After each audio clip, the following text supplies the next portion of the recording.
تو اب اس اچھی صحبت کے دو جزو ہیں. بزرگوں نے فرمایا کہ ایک جزو ہے کہ انسان عمومی اپنا اٹھنا بیٹھنا اچھے لوگوں میں ہی رکھے، مطلب جہاں اس کے اختیار میں ہے. ایک آدمی ہے، انسان دفتر میں جاتا ہے، وہ تو اس کے اختیار میں نہیں ہے کس کے ساتھ معاملہ ہوگا یا دکان پہ کون لوگ آئیں گے، لیکن جہاں وہ بیٹھتا ہے، عموماً مجلس آرائی کی تو ہمیں عادت ہی ہے، تو جو ہم مجلس آرائیاں کرتے ہیں تو ایسے لوگوں کے ساتھ کریں جو اچھے ہیں، نیک ہیں، صالح ہیں، اللہ کے فرما بردار ہیں. تو اٹھنا، عموماً اٹھنا بیٹھنا ایسے ہی لوگوں کے ساتھ رکھے. اور جن کا مزاج آزادانہ ہے،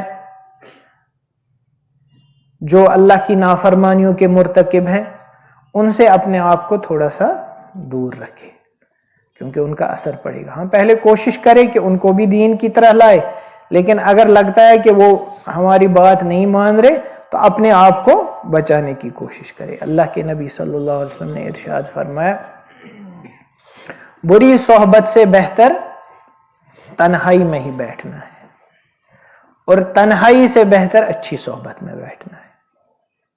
اور ایسے ہی بری بات یا فضول بات سے بہتر کیا؟ خاموش رہنا ہی ہے، اور خاموش رہنے سے بہتر اچھی بات کرنا ہے. تو غرض اگر آپ کو یا تو ایسے لوگوں میں بیٹھنا ہے ان کا مزاج ٹھیک نہیں، یا تب بہتر کیا ہے؟ اکیلے ہی بیٹھے آدمی. اور اگر اچھی صحبت میسر ہو، وہ اکیلے بیٹھنے سے بہتر ہے. تو ایک جزو یہ ہے کہ عموماً اپنا اٹھنا بیٹھنا اچھے لوگ، اور اچھے لوگ ہر جگہ مل جاتے ہیں. ہمارا اچھائی کا معیار اصل میں الگ ہی ہوتا ہے. ہم سمجھتے ہیں اچھا نیک وہ ہے، صالح وہ ہے جو بڑے بڑے خواب دیکھتا ہو، خوابوں کی تعبیر پھٹ سے کہتا ہو، اور ایسے ہی اس کو دلوں کا حال سب پتہ چلتا ہو، اور جو اس کو کہتے ہیں وہ فوراً دعا کرتا ہے تو وہ مسئلہ حل ہو جاتا ہے. کشف و کرام اس کے پاس بیٹھنے سے حالت ہی بگڑ جاتی ہے. تو یہ ہم نے اپنے وہ کیا کہتے ہیں کاسلز ان ایئر، خود اپنے ذہن میں ایک اچھائی کا اور اچھی صحبت کا معیار بنا ہے. ایسا نہیں ہے، بلکہ جس کے پاس بھی بیٹھ کر آپ کو دین کی رغبت پیدا ہو، آخرت یاد آئے، اللہ یاد آئے، وہی اچھی صحبت ہے. عموماً اپنا اٹھنا بیٹھنا ایسے لوگوں کے ساتھ رکھے. دن میں کوئی وقت نکالے تو ان کے پاس گئے، 10-15 منٹ بیٹھا، ایسے دوست تھے ان کے ساتھ نفع پہنچتا ہے آدمی کو. اور دوسرا جزو اس کا یہ ہے کہ اپنے دین کے لیے کسی کو اپنا رہبر بنائے. اب اس میں بھی بہت افراط اور تفریط ہے. یا تو لوگ اس میں اتنا غلو کرتے ہیں کہ پتہ نہیں کہاں سے کہاں پہنچ جاتے ہیں، اور یا لوگ اس سے اتنی بیزاری اختیار کرتے ہیں کہ اس کو کوئی اہمیت ہی نہیں دیتے. دیکھو دین ہم تک اصل میں آیا کتابوں کے بجائے صحبت سے آیا نا. صحابہ کے وقت تو نہ بخاری شریف تھی، نہ مسلم شریف تھی، نہ ترمذی شریف تھی، نہ ابن ماجہ تھی، نہ باقی صحاح ستہ کی کتابیں تھی، نہ تفسیر جلالین تھی، نہ باقی ابن کثیر تھی. اس وقت کیا تھا؟ صحابہ اللہ کے نبی صلی اللہ علیہ وسلم کی خدمت میں بیٹھتے تھے، وہاں جو سنتے تھے اس پر عمل کرنے کی کوشش کرتے تھے. پھر صحابہ کے بعد تابعین کرام وہ صحابہ کی خدمت میں بیٹھتے تھے، اور وہاں سے اٹھ کر عمل کا جذبہ پیدا ہوتا تھا. ایسے ہی تبع تابعین. پھر چونکہ جب خیر القرون سے دوری ہونے لگی تو لوگوں میں بھی ضعف آنے لگا، تو پھر دین کی خدمات کو اور علم کو جمع کرنے کی کوششیں شروع ہو گئی. ورنہ اصل میں تو صحبت سے ہی دین آتا ہے. ہم خود بھی دیکھتے ہیں آدمی کتنی کتابیں کیوں نہ پڑھ لے، صحبت کا ایک لمحہ آدمی کو کہاں سے کہاں پہنچا دیتا ہے. حضرت مولانا رومی رحمۃ اللہ علیہ بہت بڑے عالم تھے،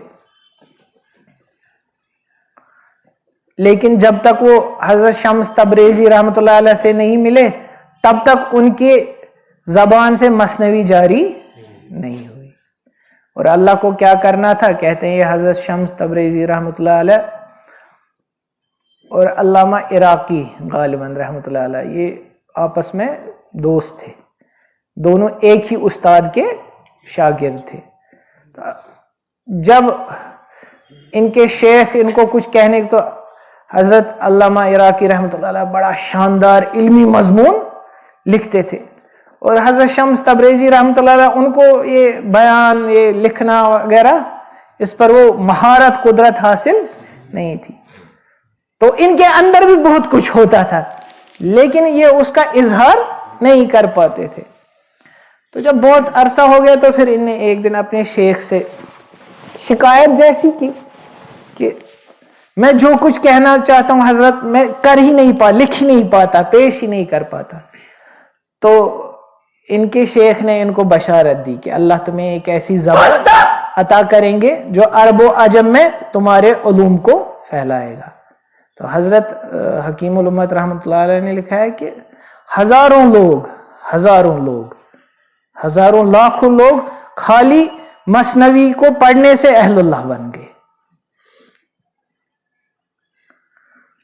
تو غرض اچھی صحبت کا اثر پڑتا ہے۔ تو ایک یہ میں کہہ رہا تھا، پھر دین میں اپنے کو اپنا کوئی رہبر بنائیں، جیسے ہم دنیا میں بناتے ہیں، جیسے دنیا کے معاملات میں ہر ایک اپنا ایک ڈاکٹر مخصوص رکھتا ہے، اسی کے پاس جاتا ہے۔ کیوں اسی کے پاس کیوں جاتا ہے؟ کیونکہ اس کے علاج پر کیا ہوتا ہے؟ اعتماد ہوتا ہے، اور یہ سمجھتا ہے اس ڈاکٹر کو میری حالت چھنا یہ میں کہتا ہے۔ کبھی ہمارے پاس کوئی آتا ہے، حضرت آپ اس بچے کو دیکھ لیے، گھڑ پیٹھ تو ہی وچھمت، حالانکہ ہمیں اس بچے کا یاد بھی نہیں ہوتا ہے، اس دن دیکھا اگلے دن پتہ بھی نہیں ہوتی ہے، لیکن اس کے ذہن میں کیا ہے کہ بچپن سے اسی نے اس کو دیکھا ہے، اس کی ساری پتہ ہے اور نفع بھی اس سے ہوتا ہے۔ تو ایسے ہی دنیا کے معاملے میں ہر ایک چیز میں ہم اپنا درزی بھی خاص رکھتے ہیں، دودھ والا بھی خاص رکھتے ہیں۔ آپ نے دیکھا آوارہ کسی کو پھرتے ہوئے، کبھی ایک کے پاس، کبھی دوسرے کے پاس، کبھی تیسرے کے پاس، کبھی چوتھے کے پاس، ہر ایک چیز میں ہم اپنا مخصوص آدمی رکھتے ہیں۔ کس آدمی کو رکھتے ہیں؟ جس سے ہماری مناسبت ہو، رکھتے ہیں نا، اب جس کے ساتھ ہمیں لگے کہ نہیں یہ اس کی چیز ٹھیک ہوتی ہے، اطمینان ہوتا ہے اس کی چیز سے۔ تو دین کے معاملے میں ایسا کیوں نہیں؟ تربیت کے معاملے میں اس کو ہم سمجھتے ہیں پتہ نہیں یہ کوئی امچ الگی کتھ، امچ الگی علم، امچ الگی، یہ دین کے معاملے میں، یہ دین کے معاملے میں رہبری ہے۔ جیسے دنیا کے معاملے میں ہمیں رہبری کی ضرورت پڑتی ہے، علاج کی ضرورت پڑتی ہے، قدم قدم پر ہم جاننے والے سے پوچھ کر کرتے ہیں، تو دین کے معاملے میں ایسا کیوں نہیں؟ جبکہ دنیا کے معاملے میں اس کی صحبت میں بیٹھنے سے فائدہ نہیں ملے گا، مت ملے گا۔ آپ دودھ والے کی دکان پہ بیٹھو اور میں آپ کی صحبت اٹھانے آیا ہوں، تو آپ کو دودھ ملے گا اس سے نہیں ملے گا۔